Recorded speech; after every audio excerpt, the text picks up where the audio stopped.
Assalamualaikum warahmatullahi wabarakatuh. Pada hari ini, kami akan membentangkan sebuah infografik yang bertajuk Strategi Kreatif Tingkatkan Minat Membaca Murid Tahun 2. Poster ini menerangkan beberapa strategi yang boleh digunakan oleh guru bagi meningkatkan minat membaca dalam kalangan murid sekolah rendah, khususnya murid tahun 2. Strategi ini menekankan penggunaan bahan literasi yang menarik, aktiviti pembelajaran yang terancang serta kesan positif terhadap perkembangan kemahiran membaca murid. Yang pertama, bahan grafik dan digital. Jenis bahan yang pertama ialah bahan grafik dan digital. Bahan ini menggunakan visual yang menarik seperti gambar, animasi, video dan aplikasi interaktif untuk menarik perhatian murid.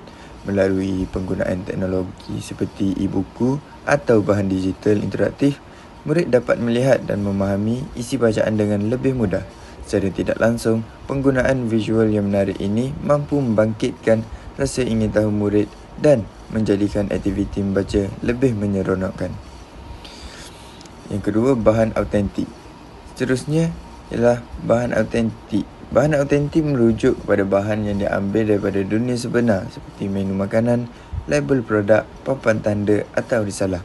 Guru boleh membawa bahan-bahan ini ke dalam kelas supaya murid dapat mengaitkan pembelajaran membaca dengan situasi kehidupan sebenar.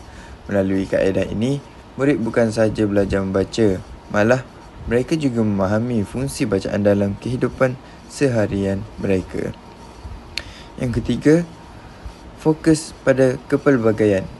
Selain itu, poster ini juga menekankan fokus kepada kepelbagaian bahan literasi. Gabungan pelbagai medium seperti bahan grafik, bahan autentik dan aktiviti visual dapat menjadikan pembelajaran lebih menarik.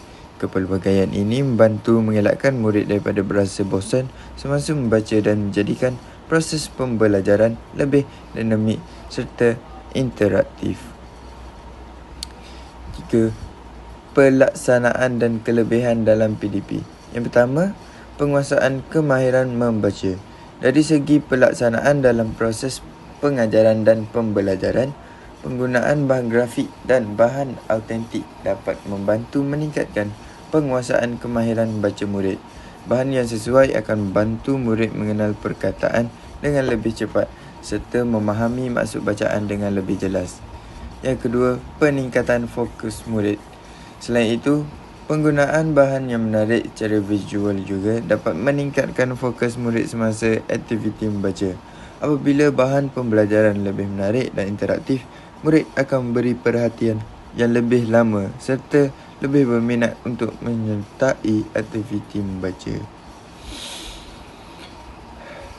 Ringkasan aplikasi dan impak grafik dan digital. Sebagai contoh, aktiviti bagi bahan grafik dan digital ialah membaca e-buku interaktif. Kelebihannya ialah ia dapat meningkatkan penglibatan aktif murid dalam aktiviti membaca. Bahan autentik.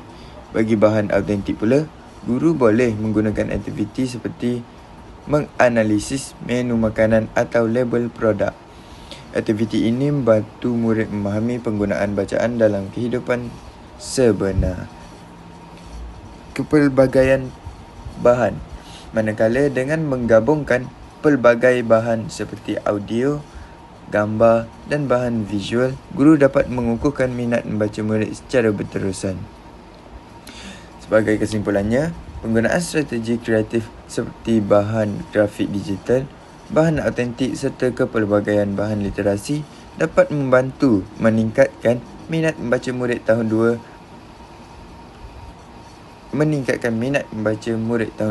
Pendekatan ini bukan sahaja menjadikan pembelajaran lebih menarik, malah dapat membantu murid memahami bacaan dengan lebih baik dan berkesan. Sekian itu sahaja daripada pembentangan kami. Terima kasih.